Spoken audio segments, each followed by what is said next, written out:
Hey guys, what's up? Cactus here, and Happy New Year to everyone.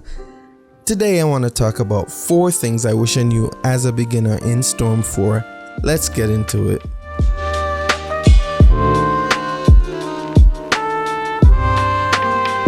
Alright, so this video is the first video in my beginners series.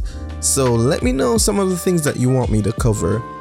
Don't forget to like, comment, and subscribe so we can get this channel all built up, Some of the videos I had actually planned to make for this series, I realized that my man Ramen already did them. So go over to his channel and watch his playlist. I believe it's called Storm 4 Full Guide Playlist. So go and watch that and make sure you sub to him as well. Alright, let's get into it. So I first purchased Storm 4 around September 2021, but I really started playing it seriously around the end of about March 2022. I was fresh off Shippuden, which it instantly became my favorite anime.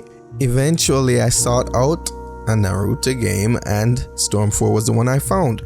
So playing this game, I've had many ups and far more downs. But there's some things that when I look back, I notice I could have done those things a little better if I had some guidance. So I'm here to offer that guidance to you. Actually, if it wasn't for channels like Poison Kami's channel, RJX Hunter, Don't Lose the Fear, I'm sure I would have quit a long time ago. So hats off to them. And here we go into the video. Here are 4 things I wish I knew as a beginner in Naruto Storm 4. Tip number 1, it's not all about jutsus. Now I remember feeling like I was the slickest thing, going through all the characters and searching for the ones that had the furthest and the widest jutsus and ultimate jutsus. I thought I was the most original person there was. I chose, you guessed it, Edo Minato as my main. However, despite me spamming the wide range of his UJs and his quick jutsu, I would still frequently lose on online battles. I was often discouraged and confused at how I was losing with such a quote-unquote impenetrable defense. What was wrong was my whole concept of the game. I didn't even bother to learn comboing, switching, cancelling, or any true form of movement because I felt like I had the best jutsus in the game. Yes, UJs and jutsus inflict the most damage. However, when used by your main character, they cost chakra and can easily be blocked or avoided. When you use a jutsu, you are left vulnerable, so if your jutsu is avoided, blocked, or subbed, this leaves you with wasted chakra, and also you're vulnerable to an attack. Instead of trying to do big damage all the time, it is a better strategy to target your opponent's subs, and when they are left without subs, you attempt to inflict as much damage as possible. We will talk about this in another video. Tip number 2, learn your fundamentals. Earlier I spoke about the basic fundamentals. There are the fundamentals of movement, comboing, jutsus, kunai, guarding, switching, awakening, and HUD management.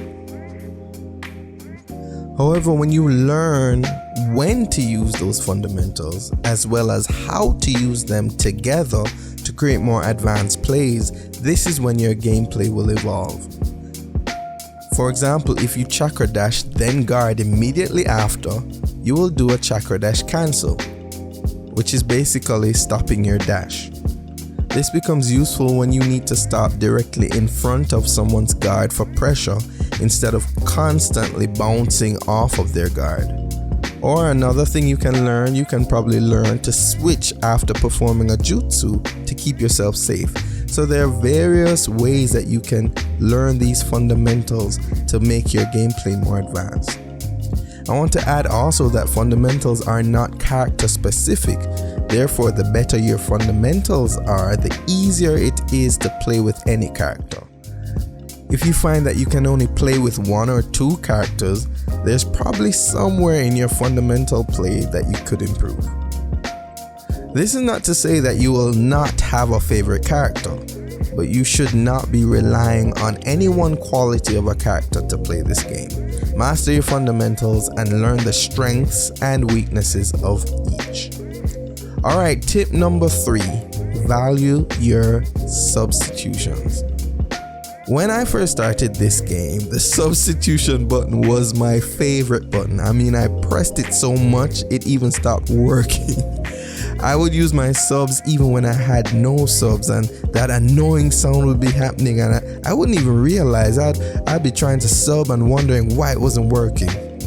I didn't realize how valuable they were. I would even say that substitutions is definitely top 3, if not top 2, if not top 1, the most important thing in this game. A substitution can get you out of most attacks in the game, so it can make you feel safe. However, you are only given 4 at the beginning of the game, and it takes a while of no subbing for your subs to return. If you are caught on no subs, an opponent can actually take your entire life by the time your first sub would return. And even if they don't, they are definitely going to aim for the maximum damage possible. So value your subs, learn to improve your defense so you are in less situations where you need to use your subs. And even if you have to sub, be patient and use them sparingly. Be smart about it. Don't just spam your subs and then you're left without any. In fact, sometimes it's better to just take the damage so you don't end up losing much more damage when they catch you on no subs. So though you get 4 subs, see each as the most precious thing you have. Alright, our final tip number 4, value your chakra. Alright, now chakra, like subs, is another precious thing that you have. Chakra empowers and improves quite a number of attacks in this game. Therefore, if you are left without chakra, there are many things that you just can't do. If you use your chakra like a wild man, you will end up in situations where you need chakra and you will end up suffering for it. When using your chakra, have a plan. Find ways to lessen the chakra use. Incorporate things like switch tech or air dashing, things that causes you to conserve on your chakra. Make better decisions. For example, you may want to use a ninja dash to approach instead of a chakra dash where possible. Additionally, constantly look for opportunities to charge chakra. If you hit someone and they're now grounded, quickly charge before they get up.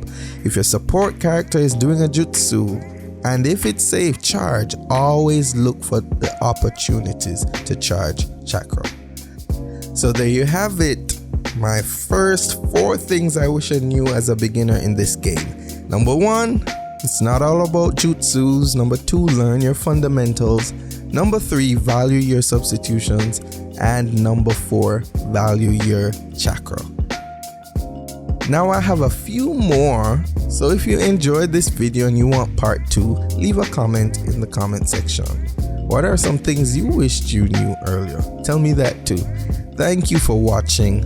Until next time, see you online. Peace.